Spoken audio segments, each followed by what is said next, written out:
Welcome to the Smart Weight Loss Coaching Podcast. I'm Dr. Lisa Olson, a board-certified weight loss medicine specialist and certified life coach. In this podcast, I'll share fresh insights and effective techniques for incorporating mindset, habit change, and proven science into your life. Are you ready to achieve sustainable weight loss, wellness, and longevity? Then let's jump in and lose weight the smart way. Welcome back. Thomas Edison tried and failed over and over again in his pursuit to build an incandescent light bulb. According to an article in Smithsonian Magazine, Edison once said, "I have not failed 10,000 times. I've successfully found 10,000 ways that will not work."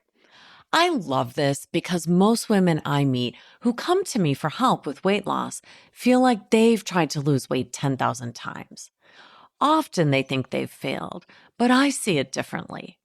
They've learned a lot about what doesn't work, and often they have clues as to what will work to help them with some weight loss. That's forward progress, not failure.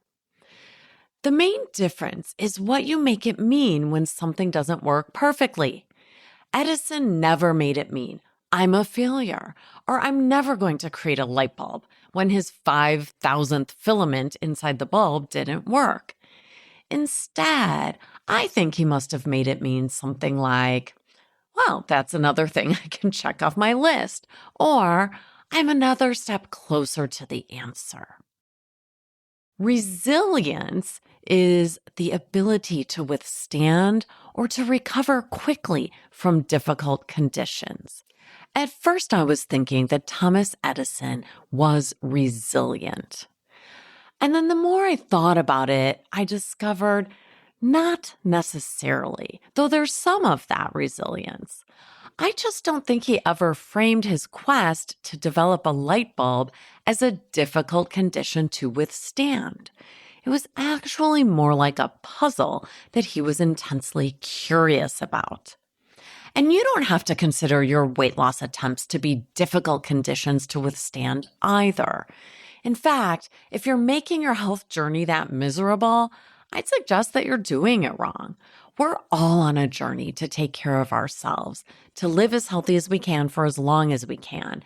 And we're trying to reach and maintain our happy weight as a part of that. Make the journey interesting by getting curious about what's going to be the ideal protocol for you. Edison had an indomitable belief that things were going to work out for him. He must have had a deeply felt optimism that drove him to try and learn and pivot and try again repeatedly without ever giving up. Not 10,000 failures, but rather 10,000 steps toward the right answer, almost like a scavenger hunt. Just as there are many ways to gain weight, there are many ways to lose weight too. Get curious about it. Rather than creating a protocol filled with drudgery and deprivation, this is an opportunity to explore. What are some things that you can do to support your weight loss goals that you don't mind doing? Or what kind of things might you enjoy? What's tasty enough to satisfy my occasional nighttime craving for sweets? Can I answer that craving with a plain Greek yogurt sprinkled with homemade granola? Would that help me lose weight? Or can I answer my sweet tooth with the same plain yogurt sprinkled with blueberries or with walnuts on top? You have to try some things in order to discover what will scratch the itch for something sweet, if you're like me. And once you determine that, then you'll work to figure out if that plain yogurt with blueberries and a sprinkle of walnuts will support your weight loss. Not one diet works best for everyone, and you have to create your own nutritional protocol. How do we do that? It starts with a plan. Make a plan, follow your plan, track what you actually eat, whether or not it's on plan, then do an analysis, find the learning, pivot, and repeat. Ideally, we're planning our food 24 hours in advance. That takes the decision out of the moment. It's not as impulsive. There's no negotiating with yourself because the adult cognitive part of your brain is in charge when you make the plan. The next thing we'll do is track. This is the single most robust behavioral intervention we have for weight loss. After you eat something, track it. Or at the end of the night before you go to bed, track your food and drinks for the day. And then how do you analyze that? Well, most people think they analyze how things are working by weighing in. To me, that's only a small piece of the puzzle. You have to trust your inner knowing. There's kind of a gestalt for your protocol that you develop over time, a sense of how it all fits together. The scale is a piece of that puzzle, but we also have to look at other pieces like labs. Is your cholesterol improving? Is your blood sugar improving? Is your C-reactive protein a marker of inflammation? Is that improving? How's your energy level? How are your clothes fitting? And then even if you're weighing in every day or once a week, I want you to be careful about how quickly you use the scale to assess whether or not something is working. I would say it takes at least a month to start to see a little bit of movement on the scale from any change that you make. And more realistically, some changes take 3 or 6 months to show up on the scale. You'll want to tap into your common sense for your analysis. For example, let's say you are having a sweet snack every night before bed, and you try some plain Greek yogurt with fruit and nuts on top. If a month later you still haven't lost weight, does that mean this change from a sweet dessert to plain Greek yogurt, fruit, and nuts isn't working? I don't think so. You have to look at it through a lens of common sense. If you don't see the results of that action on the scale this week, maybe it's not a fail. Maybe you just need to give it a little more time. Hopefully, you'll see the results of ditching dessert and adding a healthier evening snack within the next month, but maybe it won't be until the next quarter. Now, you could have a thought like, see, it's not working. Nothing's changed on the scale. But what are those thoughts doing for you? They're probably leaving you feeling defeated. And when you're defeated, I don't think you're going to show up and try something again, try something new. On a side note, can I just say, I was thinking to myself that the thought, it's not working or I'll never lose the weight, would leave someone feeling defeated. But because I often use the word defeated, I thought, oh, I'll look up a synonym for that. So I came up with 2 synonyms for defeated, thanks to the Google: clobbered and pulverized. And honestly, that's really the state some women are in when they arrive at my program. They're just utterly pulverized by years of dieting and feeling like they've failed. But it doesn't have to be that way. If your thoughts are making you feel clobbered, we have to make the journey a little more playful. Again, think about Thomas Edison.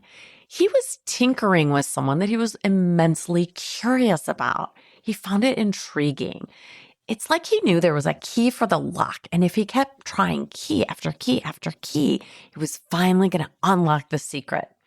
That's how we should explore weight loss in kind of a playful way. This is the approach we take in my online program at Smart Weight Loss Coaching. It's a mistake-friendly environment where we're all about making the weight loss experience positive and interesting. We help women take action, just like Edison did. And because it's such a positive community, we never let anyone feel pulverized. Earlier, I mentioned that when you're analyzing how something went on your protocol or what you might try next, you should use your common sense. Let's explore. What does your common sense tell you about swapping out your evening chocolate for some strawberries, or trying nuts instead of a bag of chips when you want something salty, savory, and crunchy? It makes sense, right? Your common sense is telling you this is a healthy choice. It's a great swap. But what about if it doesn't show up on the scale for a while? Again, we don't want to make it mean this is a failure and throw in the towel. Maybe you just need more time. Maybe you should have fewer nuts, or maybe not have them every night. You might be making a smart choice for what you're eating, but perhaps the learning is that eating after dinner every night might be what's blocking your weight loss. And you might have also noticed that you're not eating after dinner because you're hungry. Perhaps you're just eating too much food in a day, and maybe that eating is driven by habit. You want to dig deep to find the learning. When I eat something every night after dinner, I don't lose weight, even when that thing is healthier than what I used to eat. You've planned, you've tracked, you've analyzed, you've found the learning. Time to pivot. This is the fun part. The pivot is an action that you take based on your analysis of what happened, your learning, and your next hypothesis. Decide what you think might work and just take some action. Go for it. Just keep trying and trying and trying new things, like Thomas Edison. Try using a hunger scale at night before you eat your nuts. Rate your hunger on a scale of 0 to 10, and if it hits a threshold of 7, 8, 9, or 10, then maybe you go ahead and eat. Maybe try eating out of a smaller bowl so you eat fewer nuts. Try drinking a glass of water at night when you think you might be hungry. Try eating at the table rather than on the couch. Try a different snack when you're hungry if your current snack doesn't seem to be helping you make progress. Or try separating screen time and snack time. Don't mindlessly snack when you're watching TV. Try offering yourself a snack once a week as a treat rather than every night. These are all different things you can try and experiment. Find the lock and key that works for you. Plan, track, analyze, find the learning, pivot, and repeat. Let's talk about repeat. Keep running through this process and trying new things until you start to land on a protocol that works best for you. And rather than making it all about restriction or deprivation, get curious about what might make your nutrition protocol delicious and implementable.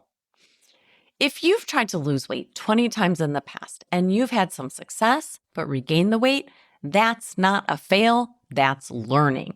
You've learned something about how to lose weight, and now you can go back and learn how to maintain, which happens to be a different set of skills. Or maybe you've lost some weight, but not as much as you'd like. That's also not a failure. That's also learning. You're feeling forward. You've got some momentum. You're moving in a forward direction. Channel that inner Thomas Edison and just try a cornucopia of things that you suspect will help you lose weight or improve your health. Keep what you like, toss what you don't. Let's quickly look at one more example. Let's say you decide to plan a couple of pieces of chocolate a few times a week, just to see how it goes. Track it. Analyze, how's that working? Are you sticking to the 2 or 3 times a week protocol? If so, do you feel like you're making progress, or do you want to reduce it further, maybe to once a week or no more than twice a week? Maybe you'll learn that if you have chocolate that often, it feels too hard on the nights you don't have it. There's too much drama. So you want to make chocolate more of a rare treat, maybe once a month or once a quarter, to make sure it doesn't slide into a nightly habit of sweets eating. That would be your pivot.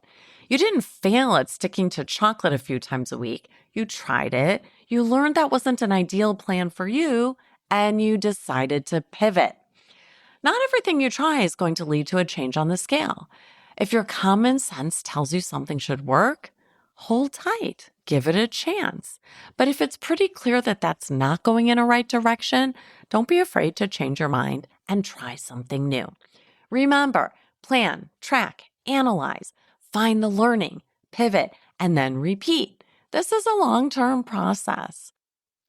Okay, Smarties, it's time for your NBA, your next best action. This is the time in the episode when you decide what do you want to work on next based on what we talked about today. If you'd allow me to make a suggestion, I think a great MBA is to assess, how do you think about failure? Are you perfectly comfortable trying and experimenting, hypothesizing and pivoting? Have you channeled your inner Thomas Edison so that 10,000 fails is actually 10,000 stepping stones to find your protocol?